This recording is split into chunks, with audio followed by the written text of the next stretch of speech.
चंद्रपोहम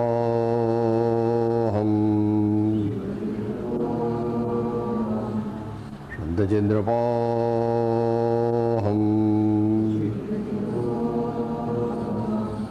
शुद्धचंद्रपोहम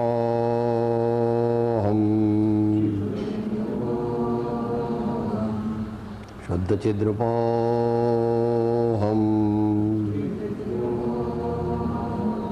धानाम ज्ञानाञ्जनशलाकया चक्षुः उन्मीलितं येन तस्मै श्री गुरवे नमः। परम गुरवे नमः। परम प्राचार्य गुरवे नमः।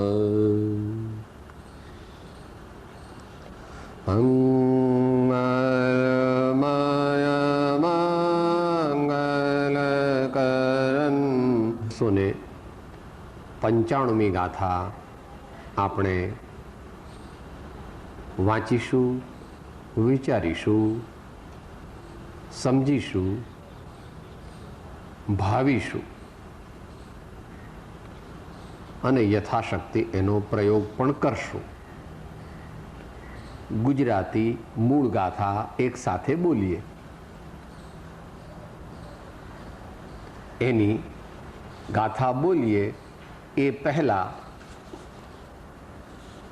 ટીકાકાર આચાર્ય મહારાજ અમૃતચંદ્ર દેવ એક અલૌકિક પુરુષ છે. આખી ગાથામાં આચાર્ય દેવ શું કહેવાના છે એની એક ઉત્થાનિકા આપે છે. એ ઉત્થાનિકા એટલે the subject matter to be discussed by my master in the next stanza. એમ કહીને ભગવાન આપણને સબ્જેક્ટ મેટર જે છે 195 એની ઇન્ટ્રોડક્શન કરાવે છે. આખી એની સમરી કહી દે છે એક નાના વાક્યની અંદર. એટલે ગુજરાતીમાં વાંચી દઉં છું. હવે મોહ ગ્રંથિ ભેદાવાથી શું થાય છે તે કહે છે. એટલે જે ગાથા આપણે વાંચવાના છીએ 195 એમાં જેને મોહ ગ્રંથિનો ભેદ થાય તેની શું સ્થિતિ બને એ આપણને હવે આચાર્ય મહારાજ કહેવાના છે આગળની ગાથામાં. તો આપણે સાથે બોલીએ. હરિ ગીત છંદ જે છે આપણો જાણીતો છે. ગુજરાતી. હણી મોહ ગ્રંથિ ક્ષય કરી રાગાદિ સમ સુખ દુઃખ જે જીવ પરિણમે સામાન્યમાં તે સૌખ્ય અક્ષયને લહે. જીવ પરિણમે સામાન્યમાં તે સૌખ્ય અક્ષયને લહે.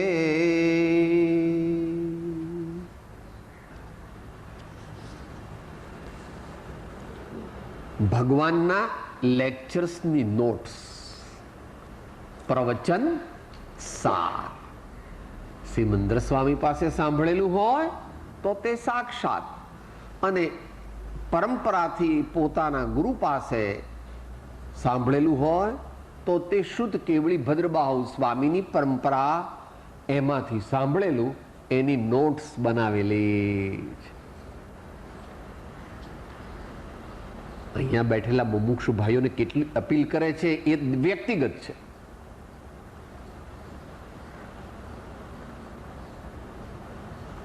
જીવ માત્રનું અંતિમ લક્ષ્ય શું છે? જીવ માત્ર એનું અંતિમ ધ્યેય શું છે? સૌખ્ય અક્ષયને લહે.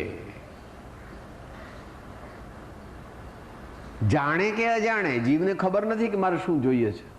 એ તો મોહની અંદર જગતના પદાર્થો માગ્યા કરે છે. સાહેબ મને સારું ખાવાનું મળે, સાહેબ નવા કપડાં મળે, સાહેબ મારી તબિયત સારી રહે, બધા લોકો મને સન્માન આપે, આવું બધું મને આપો ભગવાન. કારણ કે અજ્ઞાની જીવને એવું છે કે આવું બધું જો મને મળે તો હું સુખી થાઉં. પણ ભગવાન સર્વજ્ઞ દેવે તો બીજું જ જોયું છે કે જેને અક્ષય સુખ, અનંત સુખ કોને પ્રાપ્ત થાય છે એનો આખો સિક્વન્સ લીધો છે. તો ગુજરાતી ટીકા વાંચીએ, કારણ કે મૂળ ગાથામાં શબ્દ તો બધા સરળ છે.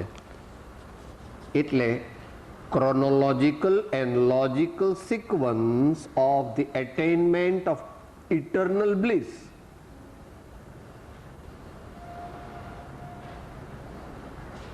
ન્યાયપૂર્ણ અને સિક્વેન્શિયલ એટલે એક પછી એક કયું સોપાન પ્રાપ્ત કરતો થકો જીવ એટલે આપણે અનંત આનંદને પ્રાપ્ત કરવાના છીએ. આપણે તો થોડુંક દૂર છે, અહીંયા વિશેષ જીવની વાત છે, કારણ કે આગળ સંદર્ભ શું થઈ ગયો? જેણે મોહગ્રંથિ છેદી છે એવા ધર્માત્માની વાત છે. આગળ આવી ગયું ને. હવે મોહગ્રંથિ ભેદાવાથી શું થાય છે તે કહે છે. આપણે અત્યારે ટૂંકમાં વિચારી રહ્યા છીએ. ટીકાનું ગુજરાતી: મોહગ્રંથિનો ક્ષય કરવાથી મોહગ્રંથિ જેનું મૂળ છે એવા રાગ દ્વેષનું ક્ષપણ થાય છે. અર્ધવિરામ. તેથી અર્થાત રાગ દ્વેષનું ક્ષપણ થવાથી સમસુખ દુઃખ એવા તે જીવને પરમ મધ્યસ્થતા જેનું લક્ષણ છે એવા સામાન્યમાં ભવન પરિણમન થાય છે. અર્ધવિરામ. અને તેથી અર્થાત સામાન્યમાં પરિણમવાથી અનાકુળતા જેનું લક્ષણ છે એવા અક્ષય સૌખ્યની પ્રાપ્તિ થાય છે. આથી એમ કહ્યું કે મોહરૂપી ગ્રંથિના ભેદથી અક્ષય સૌખ્ય સ્વરૂપ ફળ હોય છે.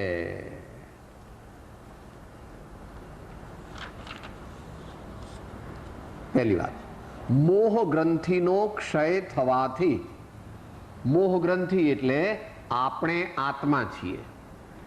આપણે આ શરીરની અંદર રહેલું જાણવા દેખવા વાળું તત્વ છીએ. જુદું, જાત જુદી, આની જાત જુદી. આ છે એમાં શું છે? સ્પર્શ, રસ, ગંધ, વર્ણ વગેરે. અને આપણી જાત જુદી. કે સાહેબ કેમ? તો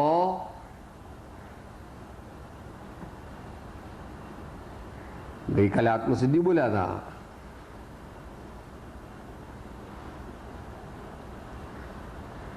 દેહ અને આત્મા લક્ષણથી પણ જુદા છે અને ક્ષેત્રથી પણ તત્વ દ્રષ્ટિએ જુદા છે. ભાસ્યો દેહાધ્યાસથી આત્મા દેહ સમાન, પણ તે બંને ભિન્ન છે પ્રગટ લક્ષણે ભાન. આનો સ્વભાવ શું? સ્પર્શ, રસ, ગંધ, વર્ણ વગેરે. આપણો સ્વભાવ શું? જાણવું, દેખવું. જાણવું, દેખવું. જાણવું એટલે દુનિયાની વસ્તુઓ જાણવી નહીં, આમને જ જાણવાનું, આમ જાણવાનું છે. જાણવું, દેખવું એ મારો સ્વભાવ. અને ઠંડી લાગે છે, ગરમી લાગે છે, બહુ મજા આવી, મને દુખે છે, ઉધરસ થઈ છે, આ લોકોએ મારું અપમાન કર્યું, આ લોકોએ મારું સન્માન કર્યું, મને ખાવાની બહુ મજા આવી, અરે આજ તો કંઈ ખાવાનું નકામું હતું. આવા બધા ભાવો કરે છે તે કોણ છે? મોહ. આવા બધા ભાવો કેમ થાય છે? આત્માને મોહ કર્મ લાગેલું છે, એની સાથે ચોંટેલું છે, અને જીવ એટલે આપણે એને આધીન થઈ જઈએ છીએ. કારણ કે એનો ઉદય તો સર્વકાળે ચાલુ જ છે. સર્વ સંસારી જીવોને સર્વ સમયે મોહનો ઉદય ચાલુ જ હોય. સર્વ સંસારી જીવોને, જ્ઞાની કે અજ્ઞાની બંનેમાં આવી ગયા, સર્વ સંસારી જીવોને સર્વ સમયે મોહનો ઉદય ચાલુ જ હોય. મોહ એટલે અહીંયા બંને મોહ લઈ લેવા. દર્શન મોહ અને ચારિત્ર મોહ. એટલે આપણને આવું બધું થાય છે. પણ આપણે જો જાગી જઈએ, જો આપણે મોહનો અહીંયા મોહ ગ્રંથિનો ક્ષય કરીએ, એમ કહે છે મોહ ગ્રંથિનો ક્ષય કરવાથી, એટલે મોહની કર્મને મારવાથી. મોહની કર્મ એકદમ મરતું નથી, કારણ કે મોહની કર્મ બહુ જ મોટું છે. કે બહુ જ મોટું કેમ કહો છો? કારણ કે એના 28 તો એના મુખ્ય યોદ્ધાઓ છે. મોહની કર્મના કેટલા યોદ્ધાઓ? 28.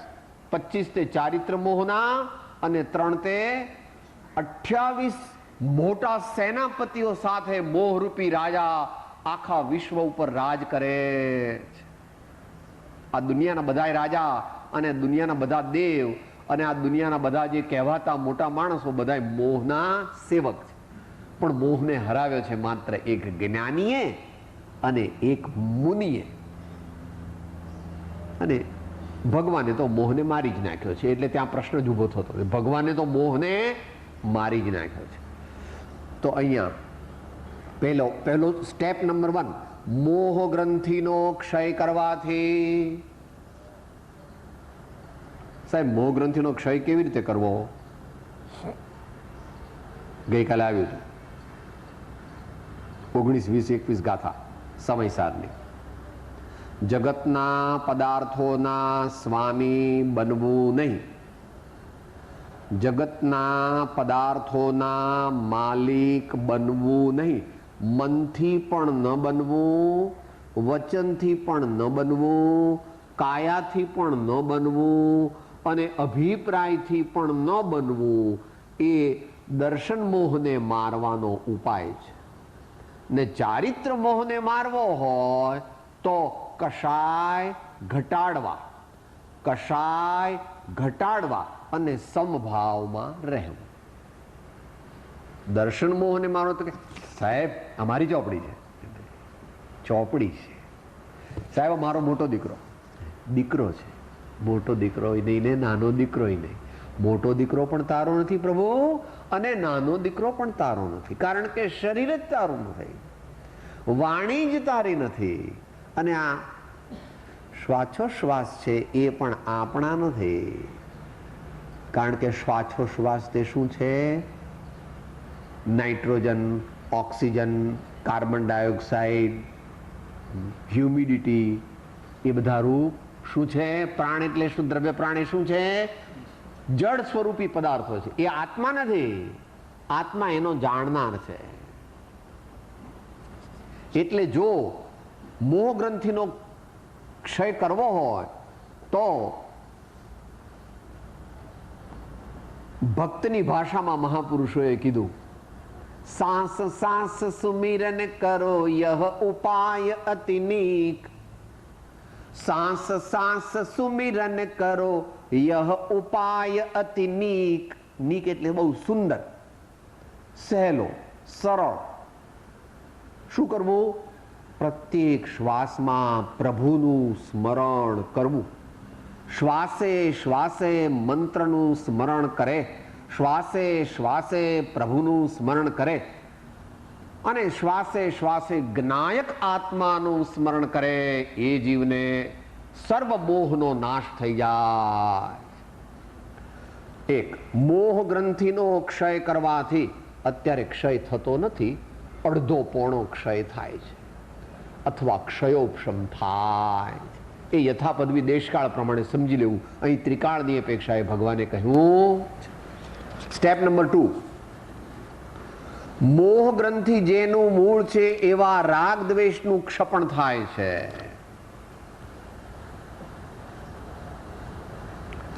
ભાઈ, નાના છોકરાઓ ઘણી વાર તમારે મોટાને પણ જોડાવવું પડે. પત્તા હોય ને, પત્તા, એ પત્તાનો મહેલ બનાવે છોકરાઓ. પેલા 7, 8, 10, 12 વર્ષના હોય ને, શું કે પપ્પા, દાદા, પેલો મહેલ બનાવી આપો. એટલે તમે પેલો એને મહેલ બનાવી આપો છો પત્તાનો. હા, એ પત્તાનો મહેલ કોના પર? જો નીચેનું એક પત્તું જરાક હલાવી દો, આખો મહેલ પત્તાના મહેલમાં શું થાય છે ભાઈ? અનુભવ છે ને. છોકરાઓને રમાડવા માટે પેલો મહેલ બનાવો આટલો મોટો પત્તાનો, ઉપર આહા હા સાહેબ પેલો છોકરો રાજી થાય, હો આહા હા કેટલો મોટો મહેલ બન્યો છે. પણ નીચેના બે પાનાને જરાક આમ હાથથી અડો, આમ હલાવી દો, બધાય પાના. સંસાર રાગ દ્વેષ પર ચાલે છે અને એ રાગ દ્વેષનો પાયો, એ રાગ દ્વેષનું મૂળ, એ રાગ દ્વેષની જડ, એ રાગ દ્વેષ તેના ફંડામેન્ટલ કોના ઉપર રાગ દ્વેષ બધા રહે છે? મોહ ઉપર ટક્યા. એટલે અહીંયા આચાર્ય ભગવાન કહે છે કે મોહ ગ્રંથિ જેનું મૂળ છે એવા રાગ દ્વેષનું ક્ષપણ થાય છે. એટલે રાગ દ્વેષનો ક્ષય થાય છે. રાગ દ્વેષનો ક્ષય થાય છે. આપણે બધા અહીંયા આગળ શ્રીમદ રાજચંદ્ર વચનામૃતથી પરિચિત છીએ. એટલે જે ત્રીજી ગાથામાં પ્રતિજ્ઞા કરી અથવા ભાવના કરી, દર્શન મોહ વ્યતીત થઈ ઉપજો બોધ જે, દેહ ભિન્ન કેવળ ચૈતન્યનું જ્ઞાન જો, તેથી પ્રક્ષીણ ચારિત્ર મોહ વિલોકીએ, વર્તે એવો શુદ્ધ સ્વરૂપનું ધ્યાન જો. એ ધ્યાન આગલી ગાથામાં કહેવાના છે. 196મી ગાથામાં કહેવાના છે શ્રેષ્ઠ ધ્યાન. પછી આટલી બધી ગાથાઓ કેમ કૃપાળુદેવે મૂકી હશે? કારણ કે ચારિત્ર મોહનીને મારવા માટે એટલો બધો પુરુષાર્થ કરવો પડે. આત્મસ્થિરતા 3 સંક્ષિપ્ત યોગની બોલો છો ને. હા, સંયમના હેતુથી યોગ પ્રવર્તના, પંચ પ્રમાદે ન મળે મનને ક્ષોભજો, પંચ વિષયમાં રાગ દ્વેષ વિરહિતતા, ક્રોધ પ્રત્યે તો વર્તે ક્રોધ સ્વભાવજો, બહુ ઉપસર્ગ કરતા પ્રત્યે પણ ક્રોધ નહીં, શત્રુ મિત્ર પ્રત્યે વર્તે સમદર્શિતા,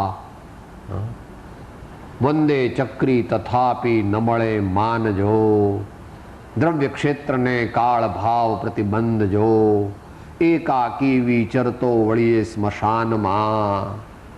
કે સાહેબ આટલું બધું લાંબુ લાંબુ શું લખે છે? ફટ દઈને રાગદ્વેષને તોડી નાખો ને. પ્રભુ, આ દુનિયાનું સૌથી મોટું કામ છે અને એ કામ કર્યા પછી દુનિયામાં અનંત કાળ સુધી કોઈ પણ કામ કરવાનું બાકી રહેતું માટે કહે છે એ કામ ધીરે ધીરે થાય છે. એ તારી અત્યારના જમાનાની પેલી જે તાસીર છે ને સાહેબ, ફાસ્ટ ફૂડ સાહેબ, શું કહે છે? ફટાફટ સાહેબ 2 મિનિટમાં હું તો બધું પતાવી જ દઉં. અરે ભાઈ, ભગવાન ઋષભદેવ 3 લોકના નાથ થવાના હતા. એમને 4 જ્ઞાનના ધણી થયા પછી 1000 વર્ષ લાગ્યા. એ જમાનો જુદો હતો. 4 જ્ઞાનના ધણી. હવે તો મુમુક્ષુ છે એટલે કહેવાય, પબ્લિકમાં ના કહેવાય. હો મેં તો કહે સાહેબ તમારું કઈ ઠેકાણે છે કે નહીં? 4 જ્ઞાન તો કોઈને હોતા હશે? કે તીર્થંકર ભગવાનને 3 જ્ઞાન તો માતાના ઉદરમાં હોય છે. માતાના ઉદરમાં 3 જ્ઞાન હોય છે ભગવાનને, તીર્થંકરને. અને જ્યારે દીક્ષા લે એ વખતે એટલા બધા એમના જ્ઞાન વૈરાગ્ય દ્રઢ હોય છે કે દીક્ષા લેતા લેતા 4થું જ્ઞાન પ્રગટે અને પછી જ્ઞાન ધ્યાન વૈરાગ્ય દ્વારા 5મું કેવળ જ્ઞાન પ્રગટ કરે છે. આવા 3 લોકના નાથ છે. અને એવા આપણે બધાને અરિહંત થવાનું થોડા કાળમાં જ થવાનું છે. પછી કોઈને બહુ છોકરા બોકરા રમાડવા હોય અથવા તો કંઈ પૂરણપોળી ખાવી હોય અથવા કંઈ ધંધો વેપાર કરવા હોય તો જેવી જેની મરજી. પણ એમાં કંઈ જ્ઞાની પુરુષો કહે છે બહુ મજા છે, અનંત કાળ આવું બધું કર્યું તોય પણ હજુ આ જીવને કંઈ અંદરમાં સંતોષ થયો અને થવાનો પણ નથી. તો ક્ષપણ, જેની મોહ ગ્રંથિ છેદાય છે તેને રાગ દ્વેષ એના નાશ પામે છે. નાશ પામે છે એટલે ધીરે ધીરે નાશ પામે છે. આ ગાથામાં ને આવતી ગાથામાં એનો આખો ક્રમ કહે છે. પણ હવે એને કર્ણાનુયોગમાં લઈ લો તો મુમુક્ષુને જેટલી નિર્જરા થાય એની અપેક્ષા, એની કક્ષાની, એના કરતા ચોથા ગુણસ્થાન વાળા અવિરત સમ્યક દ્રષ્ટિ જ્ઞાનીને અસંખ્યાત ગુણ શ્રેણી નિર્જરા થાય, એના કરતા પાંચમા વાળાને અસંખ્યાત થાય, એના કરતા છઠ્ઠા વાળાને અસંખ્યાત થાય. એમ ભગવાને કેવળ જ્ઞાનમાં કોના કર્મો બળી જાય તો કે જેમ જેમ ઊંચો જાય એમ એમ કર્મો વધારે બળી જાય. જેમ જેમ વધારે કર્મો, જેમ જેમ વધારે ઉપર જાય એમ એમ કર્મો બળી જાય. તમારી દુનિયામાં પણ એવું છે, પણ ઊંધું. તમારી દુનિયામાં પણ એવું છે કે નહીં? કહો કે સાહેબ શું કઈ ખબર ના પડી? તમે દુનિયાના બહુ મોટા માણસ છો તો અત્યારે કમાતા નથી, તોય કમાવ છો કે નહીં? કે સાહેબ અમારે તો બધી ભાડાની આવકો ચાલુ હોય, આ વ્યાજની આવકો ચાલુ હોય, શેરની આવકો ચાલુ હોય, ઇન્સ્યોરન્સની આવકો ચાલુ, અમારે તો બધું અમારે કંઈ એરેન્જ જ નહીં કરવાનું, આવક ચાલુ જ હોય. કારખાનું ચાલે જ ના ચાલે એની કંઈ અમારે કંઈ કારખાનાના 25,000 મહિને આવે એના ઉપર કંઈ અમે મદાર બાંધીને બેઠા નથી. કેમ? દુનિયામાં શું કહો છો તમે? સાહેબ પૈસાને ખોટું છો પણ વ્યવહારમાં સાચું છે. પૈસાને ખેંચે તો કરોડપતિ કોઈ દાડો રોડપતિ થાય જ નહીં. પણ દુનિયાની દ્રષ્ટિએ એ વાત બરાબર છે. તો જેમ જેમ જેમ જેમ જેમ તમે પૈસાવાળા થતા એમ આવક વધતી ગઈ, એમ અહીંયા આગળ આત્માનું ધન સંવર નિર્જરા વધતી ગઈ. એટલે જેને મોહ ગ્રંથિનો છેદ થયો એને રાગ દ્વેષ પણ નાશ પામ્યા. એ ક્રમ આપણે ગઈકાલે આત્મસિદ્ધિમાં બોલ્યા હતા. રાગ દ્વેષય જ્ઞાનયે મુખ્ય કર્મને ગ્રંથ થાય નિવૃત્તિ જેહથી તેજ મોક્ષનો પંથ. અજ્ઞાન એટલે મોહ ગ્રંથિ અને રાગ દ્વેષ એટલે કષાય ભાવો અથવા ચારિત્ર મોહનીથી ના નિમિત્તથી ઉપજતા વિભાવ ભાવો. અહીંયા પેલો ક્રોનોલોજીકલ ઓર્ડર લીધો એટલે પહેલી મોહ ગ્રંથિ લીધી, પછી રાગ દ્વેષ લીધા, બે. હવે ત્રીજું સ્ટેપ કહે છે. તેથી અર્થાત રાગ દ્વેષનું ક્ષપણ થવાથી સમ સુખ દુઃખ એવા તે જીવને પરમ મધ્યસ્થતા જેનું લક્ષણ છે એવા સામાન્યમાં ભવન પરિણમન થાય છે. મોટા પુરુષ છે એટલે એવી ભાષામાં બોલે છે, પણ એનો અર્થ તો સહેલો છે. મોટા પુરુષો એવી ભાષામાં બોલે પણ એનો અર્થ તો સહેલો છે.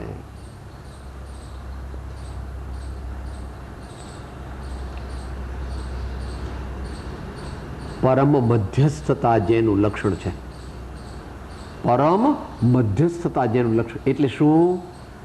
સમતા, અત્યંત સમભાવ. કેમ? કારણ કે સુખને તેઓ સુખ માનતા નથી ને અનુભવતા નથી, અને દુઃખને દુઃખ માનતા નથી અને અનુભવતા નથી. એમ નેગેટિવલી જાણવું. પોઝિટિવલી તે વખતે શું કરે છે તેઓ? આત્માના અનુભવથી ઉપજતા આનંદમાં લીન થાય છે. આત્માના અનુભવથી ઉપજતા આનંદમાં લીન થાય છે. સમસુખ દુઃખ હમણાં બોલી ગયા. શત્રુ મિત્ર પ્રત્યે વર્તે સમદર્શિતા. મોટા પુરુષ છે.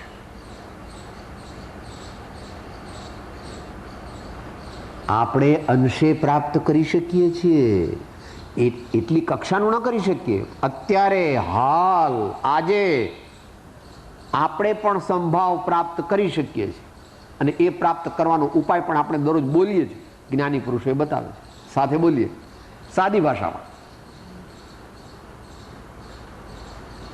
સમભાવી સદા પરિણામ થશે, જડ મંદ અધોગતિ જન્મ જશે, શુભ મંગળ આ પરિપૂર્ણ ચહો ભજીને ભગવંત ભવ અંત લહો ભજીને ભગવંત ભવ અંત લહો. ભવંત એટલે મોક્ષ, ભવ અંત એટલે આગળ જે છેલ્લો શબ્દ આવ્યો અક્ષય સૌખ્ય, એનું નામ ભવ અંત. 195મી ગાથાનું છેલ્લું ચરણ શું છે? તે સૌખ્ય અક્ષય ને લહે. બહુ જ માર્મિક છે. મુક્તિની વ્યાખ્યા તો તમે બધા વિદ્વાન લોકો અને બધા શાસ્ત્રોમાંથી હજાર જાતની કરો છો, પણ એ તો પ્રેક્ટિકલ કહે છે કે અમે રાજા હતા, પણ રાજા હતા ને અમને કઈ સુખ મળ્યું નહીં. સાચું, અમારે તો એવું સુખ જોઈએ છે કે જે અનંત કાળ હોય અને જેને માટે બીજા કોઈ ઉપર આધાર રાખવો પડે નહીં. એવું અમારા સ્વામી તીર્થંકર અને પૂર્વે થયેલા મહાજ્ઞાની અરિહંત ભગવાન વગેરે એવા મહાપુરુષોએ પ્રાપ્ત કર્યું છે.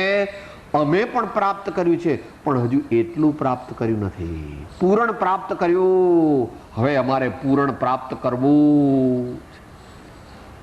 વિચારવા જેવું છે. આ સામાન્ય વાત નથી, આ સામાન્ય વાત નથી. સૌથી શ્રેષ્ઠ કાર્ય આ વિશ્વમાં કયું? આ દુનિયામાં નહીં તમારે.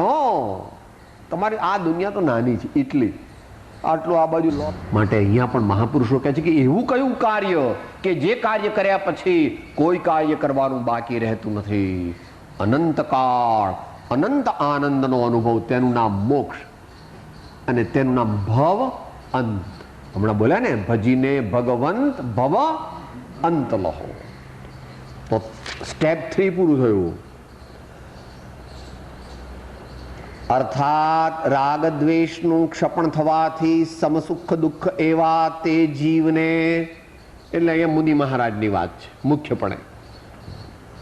સર્વ પ્રકારે સુખ દુઃખનું ઉત્તમ સમતા આપણા જેવાને પ્રાપ્ત ન થાય એને માટે એટલે અપૂર્વ અવસરમાં કીધું, સર્વ સંબંધનો બંધન તીક્ષણ છે દિને, વિચર શું કવ મહત પુરુષને પંથ જો. એવા જીવને પરમ મધ્યસ્થતા જેનું લક્ષણ છે એવા સામાન્યમાં ભવન પરિણમન થાય છે. આ પણ બહુ સમજવા જેવું છે. પહેલા એવું પરિણમન નહોતું, સારું પરિણમન હતું, સામાન્ય શુદ્ધ ભાવ હતો. પણ પછી જ્યારે રાગ દ્વેષને એકદમ ખલાસ કરી નાખ્યા તો શું થયું?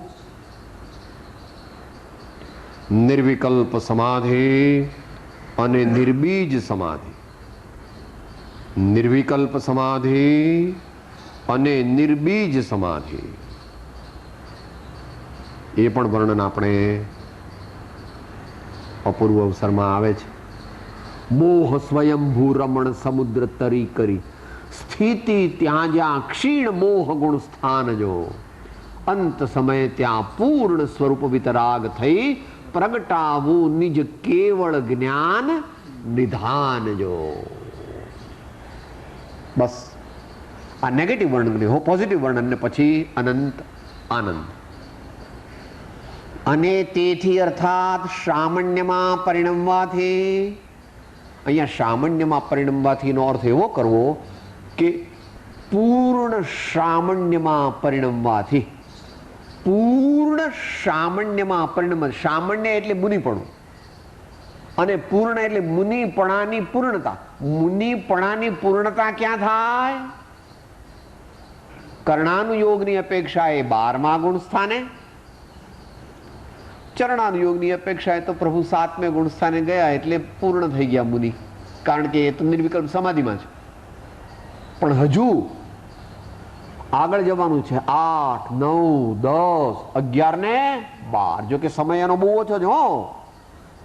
5 સેકન્ડ હોય, 10 સેકન્ડ હોય, અડધી મિનિટ હોય કે 2, 5, 10 મિનિટ હોય, આપણા જ્ઞાનનો વિષય નથી. એવા સામાન્યમાં ભવન પરિણમન થાય છે. એટલે પહેલા પરિણમન નહોતું, એવું પરિણમન થયું. અપૂર્વની પ્રાપ્તિ કરી એટલે એનું નામ અપૂર્વકરણ. 8મા ગુણસ્થાનનું નામ શું પ્રભુ? અપૂર્વ. કોઈ દિવસ નહોતી માંડી એવી ક્ષપક શ્રેણી માંડી અને પૂર્ણ એવા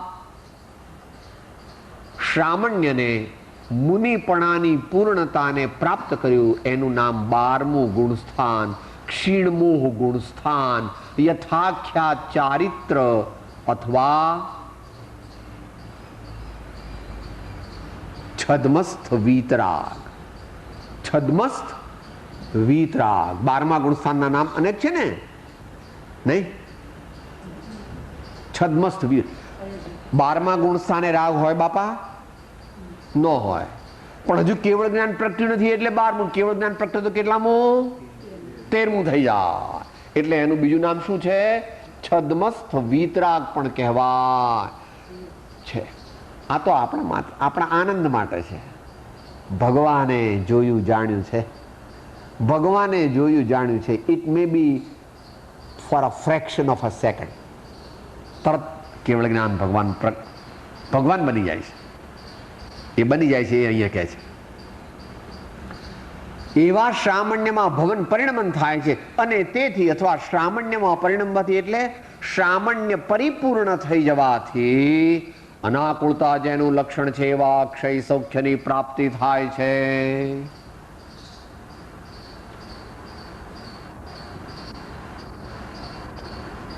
અનાકુળતા થોડી થોડી તો એમને હતી. 4થા ગુણસ્થાને હતી અલ્પ, 5મા ગુણસ્થાને વિશેષ, 7માએ ઘણી અને અહીંયા કે છે 12મે અને 13મે અનંત આનંદની પ્રાપ્તિ થાય. સામાન્ય મુમુક્ષુઓ માટેનો વિષય જરાક અઘરો છે, પણ તત્વથી વિચારવું. આપણે શા માટે ધર્મ કરીએ છીએ? તત્વથી વિચારવું. દુનિયામાં તો બધું સુખ છે. દુનિયાને જે જોઈએ તે હાજર છે, પણ એ સાચું નથી. એમાં મન લગાવવા જેવું નથી. દરરોજ નવી નવી મોટરમાં ફરવું, દરરોજ નવા નવા કપડાં પહેરવા, દરરોજ નવા નવા ખાવાના ખાવા, દરરોજ વાતો બધી દુનિયાની કરવી, એ કરવા જેવું આ છે. ઇવેન્ચ્યુઅલી અત્યારે તો આપણે કરી શકતા નથી, પણ અત્યારે જેટલું થાય તેટલું કરવું. અત્યારે આપણી શક્તિ પ્રમાણે કરવું. એમ કરતા કરતા શક્તિ વધશે એટલે મુનિ થઈશું, અને એમાં પણ પાછા મુનિ થતા થતા પણ પૂર્ણ મુનિ થઈશું, અને એમાંથી જ્યારે પરમાત્મા થઈ જઈશું આ ત્યારે એવા અક્ષય સૌખ્યની પ્રાપ્તિ થાય. એટલે એ પણ પાછું જરાક આગળ લીધું છે કૃપાળુ દેવે. સાદે અનંત અનંત સમાધિ સુખમાં અનંત દર્શન જ્ઞાન અનંત સહિત જો.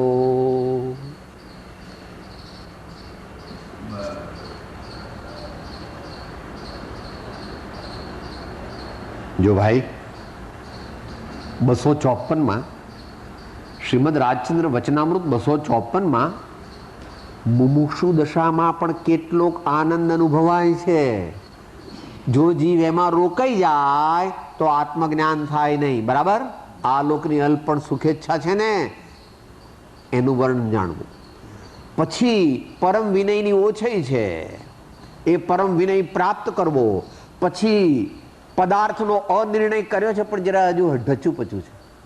સાહેબ, આ ભગવાને કીધું બધું સાચું? સાહેબ, ખરેખર તમે માનો છો બધું ભગવાને કીધું સાચું હોય? એમને કંઈ એમને કરવાનું નહીં, અનંત આનંદ હોય? સાહેબ, આમ લાગે છે તો ખરું, પણ ભગવાને સાચે સાચું તમારા મનમાં બેસે જ? સાહેબ, પહેલા આપણે માનીએ તોય પણ ભગવાનને અનંત આનંદ છે, અને આપણે બધા ન માનીએ તોય પણ ભગવાનનો અનંત આનંદ છે. એ આપણા માનવા ન માનવાથી ઓછો વધતો થતો, પણ તેઓ કરુણાના સાગર છે. ભગવાન તો શું, ભગવાનના સેવક છે, એમની જ વાત કરો ને. ભગવાન સુધી તો પહોંચવાની આપણી લાયકાત નથી. એકદમ પ્રાઇમ મિનિસ્ટરને આમ એકદમ જઈને તમે મળી શકો?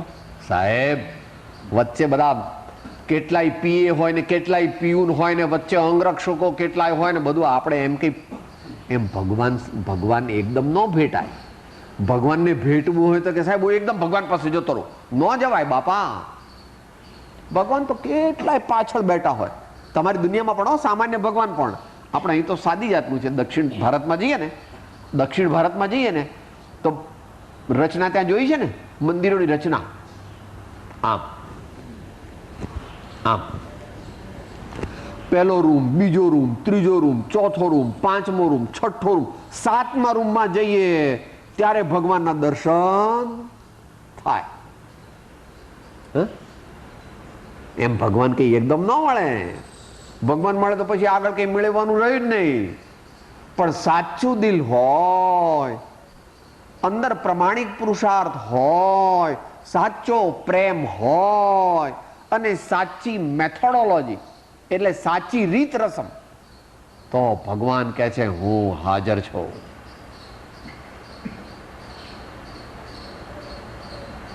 सबसे ऊंची प्रेम सगाई, सबसे ऊंची प्रेम सगाई. हाँ प्रभु, ए मारगड़ा जुदा, ए मारगड़ा जुदा. एकांते बेसीने आराध માંડે તો અલખ પધારે એને દ્વાર રે. એકાંતે બેસીને આરાધ માંડે તો અલખ પધારે એને. આ અમે ભક્તિની ભાષામાં અમારા જેવા જે હોય એ બોલે છે. તમે જ્ઞાની જે મોટા પુરુષ હોય તે શું કહે છે? સાહેબ મુનિરાજ સામાયિકમાં બેસે ને તો એટલા ઊંડા સામાયિકમાં એટલા ઊંડા ધ્યાનમાં જતા રહે ને તો આત્માના અનુભવમાં લીન થઈ જાય, આત્માના આનંદમાં લીન થઈ જાય. આ એનું નામ ભગવાન મળ્યા કહેવાય. ભગવાન મળ્યા એટલે શું? આત્માના અતિન્દ્રિય આનંદનો અનુભવ થવો, આ તેને ભગવાન મળ્યા એમ કહેવામાં આવે. સમતા અને એકતા રૂપી ભક્તિ. આગળ ભક્તિ કરો પછી આગળ શું થાય? સમતા ને એકતા. એમ ધ્યાન લાગે, એકદમ ધ્યાન લાગે, ઊંડું ધ્યાન લાગે ને શું થઈ જાય? સમાધિ.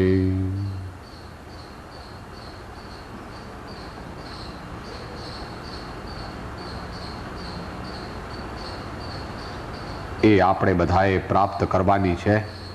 જ્યારે ત્યારે એવી સહજ સમાધિ પ્રાપ્ત કરવાની એમ આપણને આચાર્ય દેવે આ 195મી ગાથામાં કહ્યું. એનું કન્ક્લુઝન કરે છે. હવે આથી એમ કહ્યું કે મોહરૂપી ગ્રંથિના ભેદથી અક્ષય સૌખ્યરૂપ ફળ હોય છે. એટલે દર્શન પાહુડની ગાથા બોલો તો દંસણ મૂલો ધમ્મો, દંસણ મૂલો ધમ્મો. 569 બોલો તો પહેલું વાક્ય. સર્વ ક્લેશથી અને સર્વ દુઃખથી મુક્ત થવાનો ઉપાય એક આત્મજ્ઞાન છે એમ કીધું. આથી એમ કહ્યું કે મોહરૂપી ગ્રંથિના ભેદથી અક્ષય સૌખ્યરૂપ ફળ હોય છે. જેને સાચું સંકિત થયું તેનું નામ ભગવાનના ચોપડામાં પાકા રજિસ્ટરમાં લખાઈ જાય છે. જેને નિશ્ચય સંકિત થાય એ આત્માને નિયમથી મોક્ષે જવું જ પડે. જો બહુ છોકરાને બંગલા મોટર ને ખાવા પીવાનું ગમતું હોય તો લેતા નહીં હો સંકિત, નહીં તો પાછળથી પ્રોબ્લેમ થશે. પછી એમ કે નાના સાહેબ મારે તો છોકરા રમાડવા, તો કે ભાઈ હવે તો મોક્ષે તો જવું જ પડશે. ત્યાં મોક્ષમાં છોકરા બોકરાય નહીં હોય, શરીરે નહીં હોય, પૂરણપોળી પણ નહીં.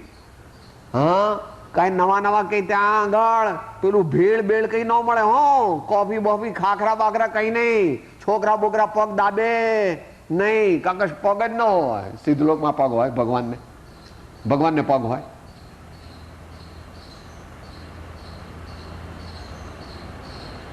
પૂર્ણ પરમાત્મા થઈ જાય, સિદ્ધ પરમાત્મા થઈ જાય પછી તો એક પરમાણુ માત્રની મળે ને સ્પર્શતા પૂર્ણ કલંક રહિત અડોલ સ્વરૂપ છે. શુદ્ધ નિરંજન ચૈતન્ય રૂપ અનન્યમય અગુરુ લઘુ અમૂર્ત સહજ પદ રૂપ જો. માટે સંકિતનું ધ્યાન રાખવું. આ બધા કહે છે સમકીટ લેવું છે, પણ સમકીટ પછી મા બાપ, પતિ પત્ની, દીકરા દીકરી, રાચ રચીલું, મોટર ગાડી, એ બધા કેવા લાગે? જેને અંતરમાં સમકીટ સાચું પ્રગટે એને શું થાય? આપણે બોલીએ સાથે. અને પછી હવે નેક્સ્ટ ગાથા.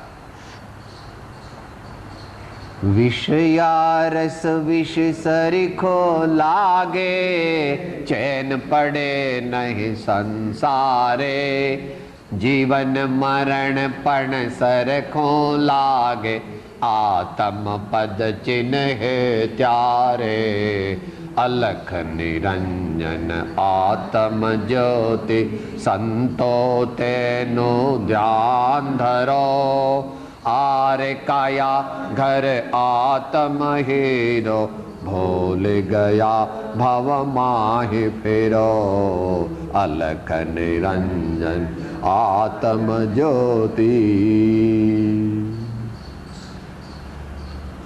હવે આગળ, આવો અનંત આનંદ કેવા ધ્યાનથી પ્રગટે છે? આવો અનંત આનંદ કેવા ધ્યાનથી પ્રગટે છે? એમ 196મી ગાથાની ઉત્થાનિકા વાંચો ગુજરાતી. હવે એકાગ્ર સંચેતન જેનું લક્ષણ છે એવું ધ્યાન આત્માને અશુદ્ધતા લાવતું નથી એમ નક્કી કરે છે. એકાગ્ર સંચેતન પોતે જ પોતાના અતિન્દ્રિય આનંદનો અનુભવ કરવો, એનું નામ એકાગ્ર સંચેતન. એક અગ્ર એટલે શુદ્ધ આત્મદ્રવ્ય, એમાં જેની પર્યાય લીન થઈ જાય, જેનો બસ સંચેતન એટલે સ્વસંવેદન, પણ સ્વસંવેદનની અત્યંત તરતમતા. સ્વસંવેદન જુઓ, કોઈની પાસે 1,10,000 હોય તો લખપતિ કહેવાય, 15 લાખ હોય તો લખપતિ કહેવાય, 25, 35 કે 45 કે 90 લાખ હોય તો લખપતિ કહેવાય, ને 99 લાખ અને 99,000 હોય તોય પણ લખપતિ કહેવાય. પણ બંને હરખે કહેવાય? પેલા પાસે 1,10,000 છે અને પેલા પાસે 99,99,000 છે, બધા લખપતિ તો કહેવાય. પણ કઈ બધા લખપતિ સરખા? એમ ધ્યાન તો લાગે જ્ઞાનીઓને, પણ બધા ધ્યાની ને જ્ઞાની કઈ સરખા નથી. ચોથા પાંચમા ગુણસ્થાને તો સામાન્ય લાગે, અને 7મે ને તેથી આગળ તો ઉત્કૃષ્ટ લાગે. એ માટે 62માં આંખમાંથી વાંચી જવું. ધર્મ ધ્યાનનો ચેપ્ટર છે ને, એમાં એનું વર્ણન તરતમતાનું કરેલું છે ને, એ ત્યાંથી વાંચી જવું. અત્યારે આપણે સમયની મર્યાદામાં આગળ ચાલીએ છીએ. સાથે બોલીએ 196મી ગાથા. જે મોહ મળ કરી નષ્ટ વિષય વિરક્ત થઈ મન રોકીને, આત્મા સ્વભાવે સ્થિત છે તે આત્મને ધ્યાનાર છે. આત્મા સ્વભાવે સ્થિત છે તે આત્મને ધ્યાનાર છે. અહીંયા ઉત્તમ ધ્યાનની વાત કરી છે. એટલે ઉત્તમ ધર્મ ધ્યાન 7મા ગુણ સ્થાને હોય તે, અને શુક્લ ધ્યાન જે શ્રેણીમાં હોય છે, એની મુખ્યતાથી આ વર્ણન જાણવું. ટીકા ગુજરાતી. મોહમળનો જેણે ક્ષય કર્યો છે એવા આત્માને મોહમળ જેનું મૂળ છે એવી પરદ્રવ્ય પ્રવૃત્તિનો અભાવ થવાથી વિષય વિરક્તતા થાય છે. અત્યારે જેટલું સમજાય તેટલું સમજવું, ટૂંકમાં વિચારીએ છીએ. જે મુનિ મહારાજ છે, શુદ્ધોપયોગી મુનિ મહારાજ છે, તેઓ દુનિયાના પદાર્થોમાં પોતાનું લક્ષ્ય લઈ જતા નથી. એટલું જ નહીં, શરીરથી પણ પોતાનો લક્ષ્ય પાછો ખેંચી લે છે. અને વિકલ્પોથી પણ રહિત થઈ જાય. એકદમ ઊંચી અવસ્થા. સંગ ત્યાગી, અંગ ત્યાગી, વચન તરંગ ત્યાગી, મન ત્યાગી, બુદ્ધિ ત્યાગી, આપા શુદ્ધ કીનો. કોઈ પરદ્રવ્યની ચિંતના કરતા નથી. એટલે હવે જરાક ભગવાનનું અવલંબન પહેલા લેતા હતા, ધ્યાનમાં લીધું, પણ પછી ભગવાન અને ગુરુદેવને પણ છોડીને આત્માના ધ્યાનમાં લીન થઈ ગયા. લેવું પડે દરેકને, ભગવાનનું, ગુરુદેવનું, 12 ભાવનાનું, 4 ભાવનાનું, અથવા જેને જે અવલંબન ગુરુદેવે બતાવ્યું હોય તે અવલંબન લે અને પછી આગળ જતા આત્મામાં આવે. એટલે પરદ્રવ્ય પ્રવૃત્તિનો અભાવ થવાથી વિષય વિરક્તતા થાય છે, ઉત્તમોત્તમ વૈરાગ્ય ઉપજે. તેથી અર્થાત વિષય વિરક્તતા થવાથી સમુદ્રના મધ્યમાં રહેલા એક વહાણના પંખીની માફક અધિકરણભૂત દ્રવ્યાંતરણો અભાવ થવાને લીધે જેને અન્ય કોઈ શરણ રહ્યું નથી એવા મનનો નિરોધ થાય છે. અર્થાત જેમ સમુદ્રના મધ્યમાં રહેલા કોઈ એકાકી વહાણના ઉપર બેઠેલા પંખીને તે વહાણ સિવાય અન્ય કોઈ વહાણોનો, વૃક્ષોનો કે ભૂમિ વગેરેનો આધાર નહીં રહેવાને લીધે બીજું કોઈ શરણ નહીં રહેવાથી તે પંખી ઉડતું અટકી જાય છે.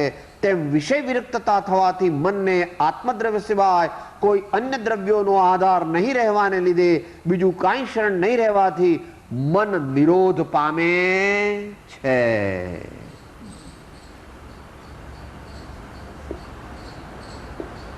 ક્યાં બોલો છો? 14 દિવસે ગૃહ અદાલતનો બોલો છો ને?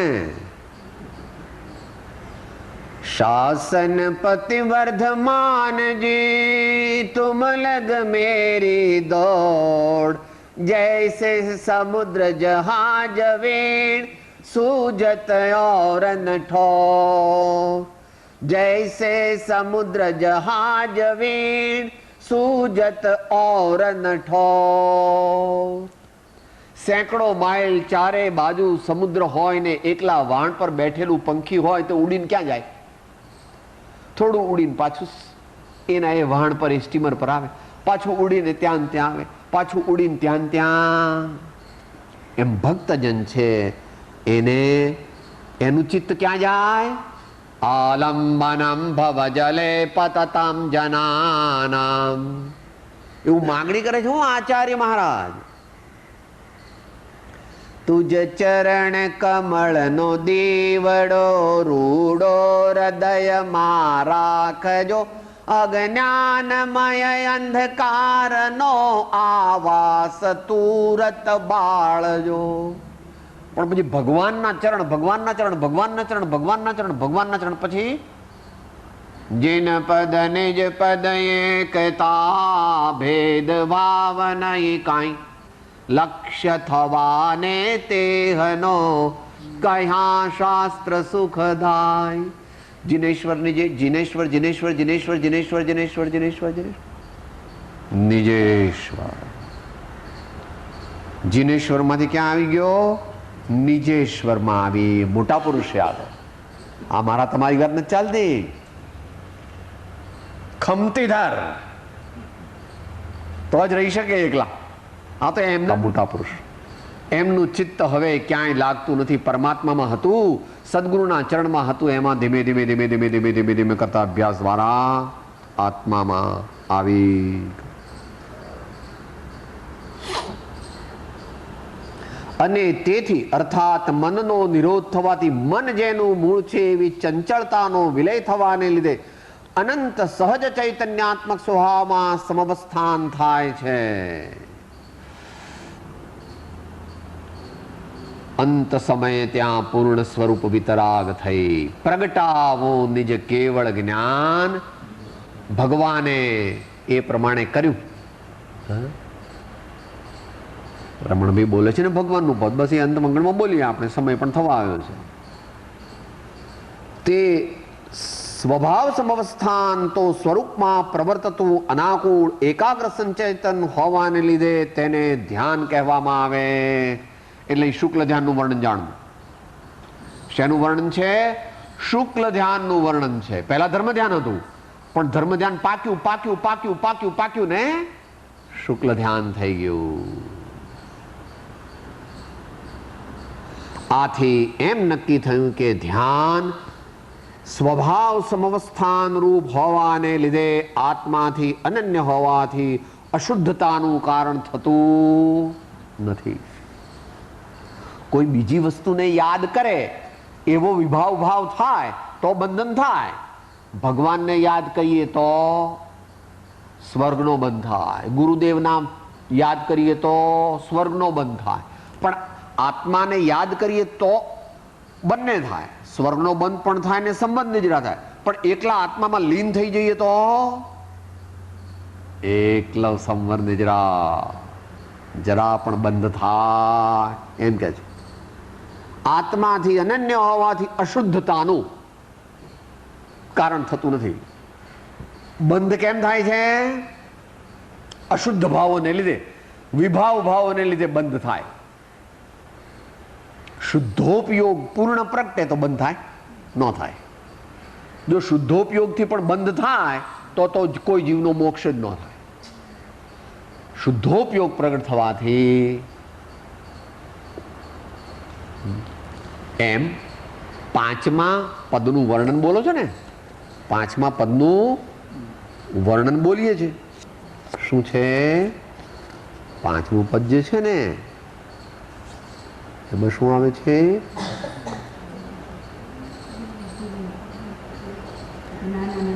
હા, તેના અનભ્યાસથી એટલે રાગ દ્વેષના અને કર્તા ભોગતાપણાના અનભ્યાસથી, તેના અનભ્યાસથી, તેના અપરિચયથી, તેને ઉપશમ કરવાથી તેનું મંદપણું દેખાય છે, તે ક્ષીણ થવા યોગ્ય દેખાય છે, ક્ષીણ થઈ શકે છે. તે બંધભાવ ક્ષીણ થઈ શકવા યોગ્ય હોવાથી તેથી રહિત એવો જે શુદ્ધ આત્મ સ્વભાવ તે રૂપ મોક્ષપદ છે. કોઈ પણ પ્રકારનો બંધ જ્યાં નથી એવું તે બંધ ભાવ રૂપ, બંધના અભાવ રૂપ મોક્ષપદ તેવું એમણે પ્રાપ્ત કર્યું. તો એવું મોક્ષપદ તે આ રીતે તેવા ઉત્તમ મહાપુરુષોને પ્રાપ્ત થાય છે એમ આચાર્ય ભગવાન કહે. અંત મંગળ બોલીએ, સાથે જ બોલીએ, જેટલું આવડે એટલું સાથે.